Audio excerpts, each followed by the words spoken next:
Bueno, ¿cuántos jóvenes? ¡Qué nervios! Los nervios pueden hacer dos cosas. La primera es que pueda desvariar un poco. Así que si yo desvarío, ustedes dicen amén igual. ¿Amén? Y la segunda es que tome el gustito de esto, se me vayan los nervios y no me saque nadie de acá. Pero eso no va a pasar. Me hacen señas cualquier cosa. En esta mañana, qué lindo es compartir la palabra de Dios con todos ustedes. Y nos toca meditar en un tema bastante serio que es la agonía de Jesús. Así es el título de este devocional. Y agonía es una palabra fuerte que denota padecimiento, angustia, un momento de dolor muy fuerte de parte de nuestro Señor Jesús. Esto está en el pasaje de Mateo, capítulo 26, del 36 al 45. Y tiene una emotividad muy fuerte, una carga emotiva fuerte, este pasaje que vamos a leer, porque es una situación bastante especial que vive nuestro Salvador. Y este es un momento decisivo, crucial, porque todo lo que viene después tiene que ver con lo que se gesta acá en el Getsemaní, ¿sí? Este lugar los discípulos y Jesús lo conocían muy bien, porque era un lugar donde ellos iban muy seguido y Jesús se apartaba en varias ocasiones para orar en soledad. En esta oportunidad Él se lleva a 3 de los discípulos, a Pedro, a Santiago y a Juan, y les hace una confesión y una petición. Vamos a leer lo que dice el versículo 37 al 38. Y tomando a Pedro y a los 2 hijos de Zebedeo, comenzó a entristecerse y angustiarse en gran manera. Entonces Jesús les dijo: mi alma está muy triste hasta la muerte, quédense aquí y velen conmigo. Acá vemos a un Jesús con total honestidad, que no se avergüenza de hacernos saber que en el momento de debilidad, donde tuvo que soportar la obediencia, pasó un mal momento. Él no se avergüenza, Él es honesto. Y se lo dice a los discípulos, se les dice una petición, les hace una petición: velen conmigo, que significa vigilen, estén despiertos, así los traducen en otras versiones. Quédense despiertos conmigo. La palabra velar es una palabra que no usamos mucho, pero la conocemos bien, ¿sí? Manténganse, permanezcan despiertos. Vamos a leer el versículo 39, siempre en Mateo 26. Y yendo un poco adelante, se postró sobre su rostro, orando y diciendo: Padre mío, si es posible, pase de mí esta copa, pero no sea como yo quiero, sino como tú. Bueno, comienza la batalla. Jesucristo empieza a vivir un momento de desesperación. Su humanidad le empieza a hacer vivir un momento de desesperación y dramatismo. ¿Por qué? Porque tenía que cargar con todos los pecados de la humanidad, nada más y nada menos. Iba a ser ensuciado, Él que era santo, puro, sin pecado, sin mancha, iba a ser ensuciado por todos nuestros pecados. Y no solo eso, porque eso iba a representar que sea apartado de su Padre, que haya una ruptura en la unidad que es eterna, ¿sí? Entonces Jesús empieza a luchar con eso y dice: pase de mí esta copa, pero que se haga tu voluntad, ¿sí? Empieza una lucha con su humanidad. En el versículo 40, prestemos atención: luego volvió a sus discípulos y los encontró dormidos, y le dijo a Pedro: ¿no pudieron velar conmigo ni siquiera una hora? Velen y oren para que no cedan ante la tentación, porque el espíritu está dispuesto, pero el cuerpo es débil. Bueno, acá entendemos bien que Jesús no le estaba pidiendo que le hagan el aguante en oración, porque Jesús podía solo. La oración era para beneficio de ellos, ¿sí? Para que no caigan en tentación. ¿Qué tentación Jesús les quería evitar a ellos? Bueno, justamente lo que pasó un momento después. Cayeron, salieron corriendo, abandonaron a su maestro, reaccionaron de forma inadecuada, buscaron su propio resguardo, lo negaron todos, porque Pedro es el que se lleva siempre los palos, pero todos lo negaron, porque todos salieron corriendo. Y este es el primer principio que nosotros tenemos que tener en cuenta. Estos discípulos estaban dormidos, ¿sí? La batalla espiritual, ¿sí?, se gana o se pierde antes de que llegue la crisis, ¿sí? En el momento que llega la crisis, si no estuvimos preparados, la derrota es segura, ¿sí? Viene el enemigo, vos tenés que tener la espada lista y afilada para cuando se venga la situación, si no, la derrota es segura. Primer principio. Versículo 42, seguimos.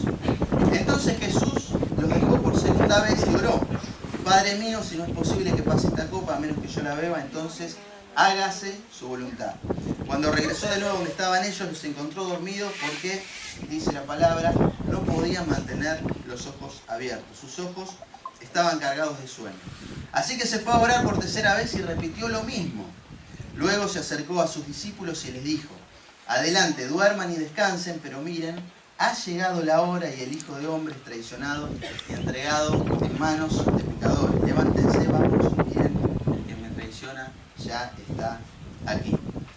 Y qué loco, ¿no? Porque vemos sintonías diferentes en este relato. Vemos por un lado a un Jesús que está librando una batalla, la más importante de su existencia y de la nuestra, porque tiene que ver con la historia de nuestra salvación, en un drama y una desesperación total. Y por otro lado vemos a los discípulos que se quedan dormidos, ¿sí? Dos sintonías diferentes. Segundo principio, hermanos, cuando bajamos los brazos a la oración, Dios está haciendo cosas maravillosas delante de nuestros ojos, pero nuestros ojos están cerrados. No podemos ver lo que Dios está haciendo. Yo creo que los discípulos han tenido una culpa muy grande cuando se dieron cuenta de que dejaron solo al Maestro y se durmieron en un momento tan crucial para Él y para ellos sobre todo, porque también era por su propio bienestar. Y estos discípulos nos representan muy bien a nosotros, ¿sí? Se quedaron dormidos. Y las preguntas que cabe hacernos esta mañana son muy interesantes.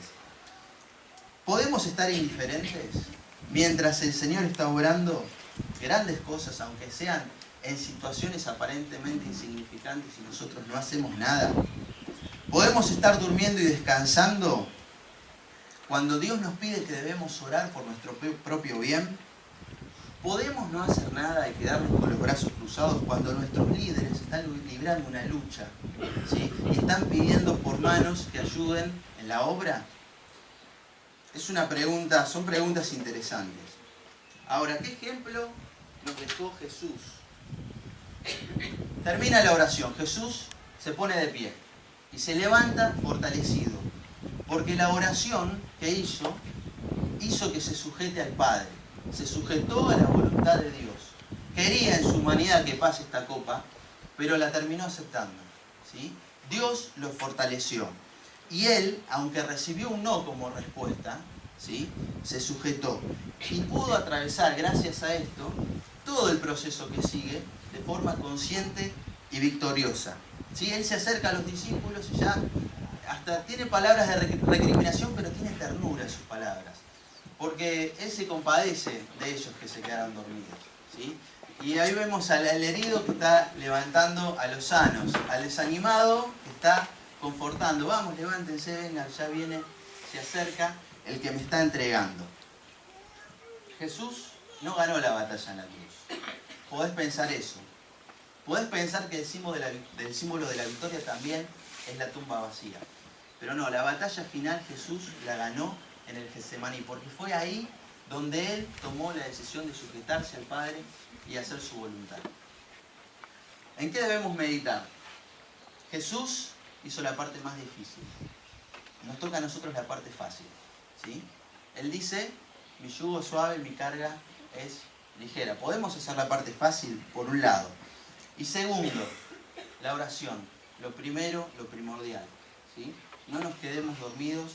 Tenemos que estar orando, porque para no fallar tenemos que mantenernos despiertos, hermanos.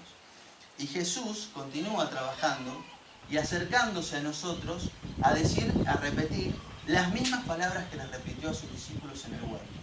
Manténganse despiertos. ¿Y saben por qué nos dice eso? Porque la juventud de hoy se está quedando dormida. Y nos quedamos dormidos, ¿saben cuándo? Cuando cambiamos las prioridades de nuestra vida. Cuando sacamos a Dios del centro y empezamos a poner otras cosas en su lugar. Podemos, los hombres, ver 2 horas de partido de fútbol sin problema. Pero Jesús te dice, ¿no podés velar una hora estar orando en mi presencia? Eso por un lado. Por otro lado, nosotros venimos también acá a pasarla lindo. Venimos a hacer deportes, venimos a conocer y a encontrarnos con amigos que hace mucho tiempo que no nos vemos, pero también venimos a reforzar nuestras convicciones, ¿sí? Ese es el ejemplo que nos deja Jesús. Él en la oración reforzó su convicción de su destino, para que él había sido llamado. Nosotros tenemos que hacer lo mismo, ¿sí? Primera de Corintios 11:30 es determinante, porque hay muchos enfermos y debilitados entre ustedes y muchos duermen. Nosotros tenemos que aprovechar este tiempo para ser fortalecidos por Dios. Él, y solo Él, bebió la copa de la ira, bebió la copa del furor de Dios, para que no la bebamos nosotros. Y la cambió por otra copa, por la copa de la memoria. Nosotros en estas Pascuas estamos recordando la preciosa sangre derramada del Señor en una copa, ¿sí? Eso representa la sangre del Señor. Él, el que no conoció pecado, por nosotros lo hizo pecado, para que nosotros fuéramos hechos justicia de Dios en Él, ¿sí? Así que antes de cargar tu cruz y de negarte a vos mismo y de tomar esa decisión, todos y cada uno de nosotros como Jesús tenemos que pasar por el Getsemaní de la decisión, del quebranto y de la entrega, para que ya no nos durmamos más y estemos siempre despiertos. Como termina el versículo que bien conocemos, despierta tú que duermes y... Te alumbrará Cristo. Otra vez, despierta tú que duermes y... Te alumbrará Cristo. Amén. Dios te bendiga.